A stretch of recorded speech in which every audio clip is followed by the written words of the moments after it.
Oke, right. Ya. Oke, assalamualaikum warahmatullahi wabarakatuh. Selamat sore, selamat datang. Selamat datang ya, bukan. Hari ini saya akan sedikit bercerita tentang bagaimana menghubungkan antara anatomi dengan biomekanika dan kinesiologi. Namun untuk ilmu anatominya sendiri, sebagai teman-teman calon dokter itu juga memang wajib mengetahui dan awalnya memang harus menghafal, kemudian mau sedikit demi sedikit nanti kita membangun suatu pemahaman dan akhirnya mampu menganalisis. Nah, kinesiologi ini merupakan salah satu bagian dari anatomi sendiri ya, anatomi ilmu gerak. Kinesiologi itu apa sesungguhnya definisi kinesiologi? Kines is to move, bergerak, untuk bergerak. Jadi kinesiologi itu meminjam atau dasarnya dari tiga ilmu pengetahuan dasar dari anatomi, biomekanik, dan fisiologi. Kemudian kinesiologi juga belajar juga tentang kinematik dan kinetik. Nanti kita akan tahu apa itu disebut dengan kinematik, apa itu kinetik. Nah, kalau misalkan kita lihat dari keseluruhannya, tahu bahwa kinesiologi merupakan bagian dari ilmu fisiologi atau anatomi yang menjelaskan dan menganalisis lokomotor yang merupakan refleksi dari aktivitas kekuatan mekanik. Oke. Yang dipelajari itu geraknya, gerakan tulang pada sendi tubuh manusia, termasuk ada peranan gravitasi, otot-otot, dan skeletal, kemudian mekanika sendi sendiri. Nah, kinesiologi juga mempelajari tentang aspek mekanik, jadi aktivitas daya atau kekuatan yang terjadi pada tubuh terkait keseimbangan dan gerak. Aplikasi mekanik terhadap tubuh manusia sendiri disebut dengan biomekanik. Kalau kita ingat-ingat gitu ya, waktu fisika zaman waktu SMA dulu tuh ada kita belajar ada mekanika statik dan dinamik. Kalau misalkan ada biomekanik dan kinesiologi nih, statik itu mempengaruhi mekanik pada tubuh dalam posisi seimbang. Sementara dinamik mempengaruhi pengaruh mekanik pada tubuh dalam posisi gerak. Nah, ini dibagi menjadi kinematik dan kinetik. Jadi kalau kinematik itu terkait dengan geometri gerak, kalau kinetik itu terkait dengan kekuatan yang menghasilkan gerak. Jadi kinematik mempelajari gerak dari aspek geometrik, gitu ya, tanpa memperdulikan aktivitas kekuatan. Nah, yang dilihat adalah deskripsinya, pengukurannya, pencatatannya, karakteristik, dan bagian tubuh yang menyebabkan gerak.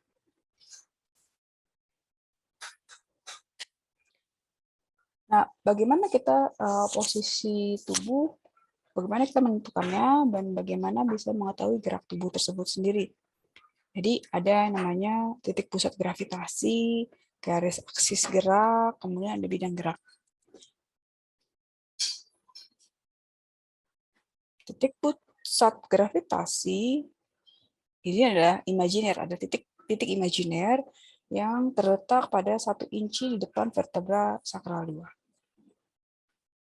Kemudian garis aksis gerak adalah garis imajiner pada bidang vertikal, frontal, dan horizontal yang saling tegak lurus bertemu pada titik pusat gravitasi. Ini pada waktu blok FBS kita sudah belajar ya, apa itu disebut dengan bidang gerak, ada kardinal atau sagital gitu ya. Kemudian dibagi-bagi, ada lagi bidang koronal gitu. Nah, jadi adik-adik mesti mengingat lagi kalau misalnya bidang koronal itu dia membagi secara imajiner tubuh kita menjadi mana dari bagian anterior dan posterior. Nah, gitu ya. Kalau horizontal membagi secara bidang transversal, jadi membagi antara superior dan inferior. Kemudian ada lagi aksis atau sumbunya. Jadi ada aksis vertikal, aksis frontal, atau aksis sagital. Untuk menyamakan persepsi ada kesepakatan istilah, soal posisi anatomi dan posisi berdiri fundamental. Nah, gerakan sendi sedikit remind lagi ke belakang, ada gerakan pada bidang sagital yang bisa bergerak adalah sendi pada aksis frontal dan horizontal. Contoh gerakannya apa? Misalkan fleksi, ekstensi, hiperekstensi. Kalau misalkan pada bidang frontal, pada aksis sagital dan horizontal itu gerakannya apa aja yang bisa dilakukan? Contoh gerakannya seperti abduksi, aduksi, atau ada fleksi lateral pada gerak kepala atau tubuh. Nah, kalau gerak pada bidang horizontal dengan aksis vertikal itu ada rotasi dan ada sirkumduksi. Silakan lagi mengulang kembali tentang jenis-jenis sendi antara diartrosis dan sinartrosis. Ya, misalkan kita lihat ini kalau misalkan sendi diartrosis itu contohnya apa? Kemudian sendinya ciri-cirinya apa saja? Mempunyai kafum, kapsul itu ya.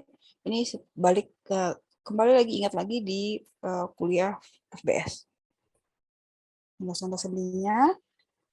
Nah, ada tipe Bowlen socket, pivot, saddle ya. Ada yang planum, plana, saddle atau yang segi pengungkit. Kalau tadi ada sinartrosis, sekarang ada diartrosis, sekarang sinartrosis. Adalah jenis-jenis sendi yang tidak mempunyai rongga. Gerakannya akan sangat-sangat terbatas. Nah, karena ada tadi kita sedikit menyinggung tentang tingkat kebebasan gerak atau gerakan, kalau diartrosis itu degree of movement-nya sangat besar, kalau sinartrosis tingkat kebebasan geraknya itu sangat kecil, maka ada beberapa istilah yang tahu, misalkan tingkat kebebasan gerak. Tingkat kebebasan gerak itu ada beberapa tingkat, ada yang derajat 1, ada yang derajat 2. Jadi kalau misalkan derajat 1 itu dia engsel, contohnya sendi engsel gitu ya, dia mampu satu aja gerakannya, naik fleksi dan ekstensi.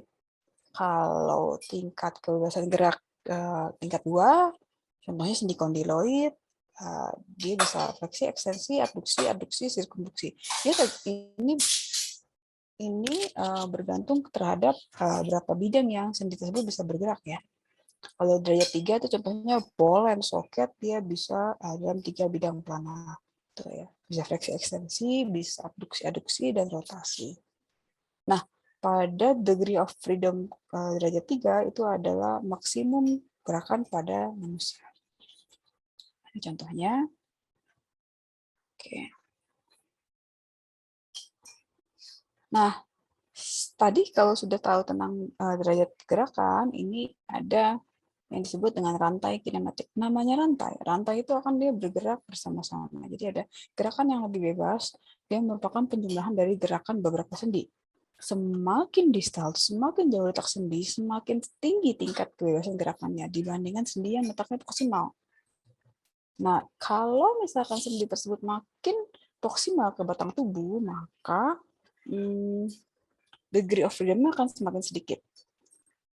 Beberapa sendi dia membuat satu saling berhubungan disebut rantai kinematik atau kinematic chain. Nah, kinematic chain ini bisa dibagi dua, menjadi open dan close. Oke, kita lihat ya. Kalau yang terbuka, rantai kinematik terbuka, jadi bagian distal dari rantainya terbuka bebas. Contohnya pada vertebra dan pada anggota gerak. Jadi tidak ada closed loop tertutup. Kalau rantai kinematik tertutup, bagian distalnya membentuk cincin, ada pressure-nya. Contohnya pada sacroiliac dan symphysis atau pada sendi panggul atau pada rongga toraks. Ya, kalau pada anggota gerak ini adalah rantai kinematik terbuka. Sedangkan pada panggul dan pada toraks tuh rantai kinematik tertutup. Kalau tadi kita sudah mempelajari tentang kinematik, sekarang kita tentang kinetik. Kalau kinetik, yang kaitannya adalah gerak berkaitan dengan kekuatan atau power. Ya, daya yang menimbulkan periode istirahat sampai periode gerak tubuh. Nah, seperti itu. Ini kita kembali lagi ke hukum Newton. Masih ingat ya? Zaman SMA, dan Newton 1, Newton 2, dan Newton 3. Newton 1 merupakan hukum inersia. Newton 2 adalah hukum akselerasi, Newton 3 adalah hukum dari reaksi. Right. Kalau misalkan tadi kita membicarakan tentang Newton, pasti kita belajar tentang power atau vektor atau force-nya, kekuatannya itu diselambangkan dalam bentuk vektor. Vektor harus mempunyai besaran, arah, dan titik awal. Ini hanya nice to know ya. Nah, selain dari itu, kita juga belajar tentang leverage atau pengungkit. Jadi pada saat kita memanfaatkan mekanika pengungkit, transmisi kekuatan dapat dipindahkan ke objek lain. Ya, sehingga pada pengungkit ada 3 komponen, yaitu aksis atau fulcrum atau pusat gerak. Ini adalah bagian yang fix atau statik, di mana tuas berotasi. Ini kalau dalam tubuh kita disebutnya identik dengan sendi. Kemudian effort arm atau lengan upaya itu kalau tubuh kita tuh sebanding dengan muscle contraction. Kemudian weight arm atau resistant arm atau lengan beban dalam tubuh kita itu adalah gravity. Ya, seperti ini. Effort arm, weight arm, this the axis. Ini contohnya ada beberapa istilah lagi, garis aksi itu ada force arm. Ini kita lihat. Nah, pada manusia ada 3 jenis sistem pengungkit, yaitu sistem pengungkit 1, ya, ada balance di antaranya. Jadi titik tumpunya, aksis atau fulcrum terletak di antara titik beban dan titik gaya. Jadi antara effort arm sama weight arm dia seimbang kiri kanan ya. Itu contohnya pada articulatio cubiti, pada sikap fleksi di atas kepala langsung terletak pada olecranon. Nah, effort arm-nya adalah pada saat kita melakukan fleksi ya, kemudian instantia Jadi kalau misalkan itu sama-sama seperti sistem pengungkit 1. Aksisnya adalah pada articulatio cubiti. Semakin pendek lengan bawah, semakin kuat untuk mendorong. Kemudian sistem pengungkit 2, titik beban terletak pada titik tumpu. Jadi ini bisa gaya titik powernya itu lebih panjang daripada beban. Contohnya pada saat kaki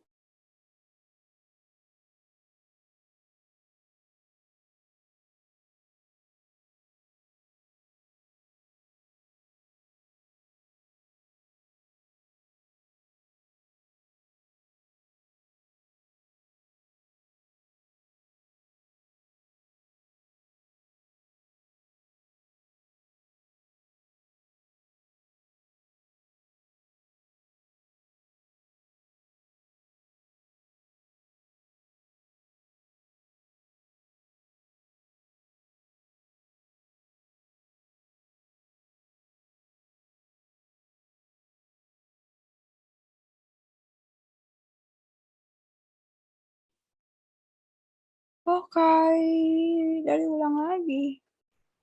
Ya, ya.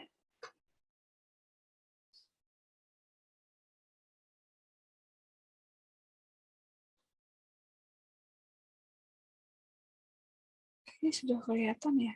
Jadi kalau saya lanjut ya, kalau misalnya pada sistem pengungkit 3, titik gayanya terletak antara aksis dan titik beban. Ya, bebannya yang lebih panjang dibandingkan gayanya. Nah, contohnya ini pada saat kita melakukan melempar. Jadi dia untuk flexibility. Oke. Jadi ada 3, diulangi ada 3 jenis sistem pengungkit. Derajat 1, derajat 2, derajat 3. Derajat 1 untuk balance, derajat ini for stability, derajat 2 untuk power, dan ini buat flexibility. Right, kita lihat. Nah, semua derajat gerak kita itu semuanya ada beberapa komponen kan yang berperan. Ya, tadi misalkan sendi, jenis-jenis sendi. Sekarang juga ada jenis-jenis serabut ototnya. Ingat lagi, setiap serabut otot dapat memendek dan memanjang sebesar 60-40% dari panjang 60-43% dari panjang otot. Nah, semua itu tergantung dari panjangnya, tatanannya, ada yang sejajar ataupun yang misalkan serong, penatus ya, gitu. Nah, ini tadi range of motion-nya. Nah, kekuatan otot atau force tergantung dari besarnya dan jumlah serabut yang berkontraksi. Oke. Bagaimana caranya otot bisa beraksi? Kekuatan otot seseorang itu kuat atau tidak ototnya sehingga likup tulang sendinya itu tergantung dari leverage, kita tipe apa, jumlah serabut ototnya, tatanan serabut otot, gerak mekanis serabut otot, serta sendi yang terladui. Jadi dapat disimpulkan bahwa otot dengan serabut paralel, maka lingkup gerak sendinya besar, tapi tidak begitu kuat. Tapi kalau otot dengan serabut serong, itu udah sebaliknya. Karena kita juga sudah menyinggung tentang kontraksi otot, ada beberapa jenis. Kontraksi jenisnya ada isotonik, ada isometrik. Nah, ada lagi yang disebut eksentrik atau lengthening atau memanjang, gitu ya. Ada juga kontraksi yang konsentrik. Kemudian ada otot-otot yang menjadi penggerak utama, atau otot yang bergerak bersamaan, ada otot-otot yang berkontraksi pada sisi yang berlawanan. Jadi sebenarnya pada saat kita dalam posisi apapun dalam tubuh kita itu semua otot itu sebenarnya berkontraksi, maksudnya bekerja secara sinergis, ada yang kontraksi, ada yang sinergis, ada yang antagonis selalu. Kemudian ada yang berperan menjadi stabilizer, neutralizer, dan co-contraction. Oke. Nah, ini kalau misalnya tadi kita bicara kinematics tentang pergerakan. Ada tipe gerakannya translasi dan rotasi. Ini hampir sama. Nah, kalau tulang-tulang yang bergerak disebutnya osteokinematik. Kalau sendi-sendi disebutnya artrokinematik. Oke, iya. Oke, saya rasa itu semua sudah. Jadi teman-teman dokter perlu lagi untuk mengingat kembali beberapa ilmu-ilmu dasar tadi ya. Misalkan ilmu anatomi, fisiologi, kemudian fisika, kimia, seperti itu. Semuanya akan menjadikan satu satuan yang utuh untuk memahami ilmu kedokteran. Oke, terima kasih atas perhatiannya. Assalamualaikum warahmatullahi wabarakatuh. Selamat sore.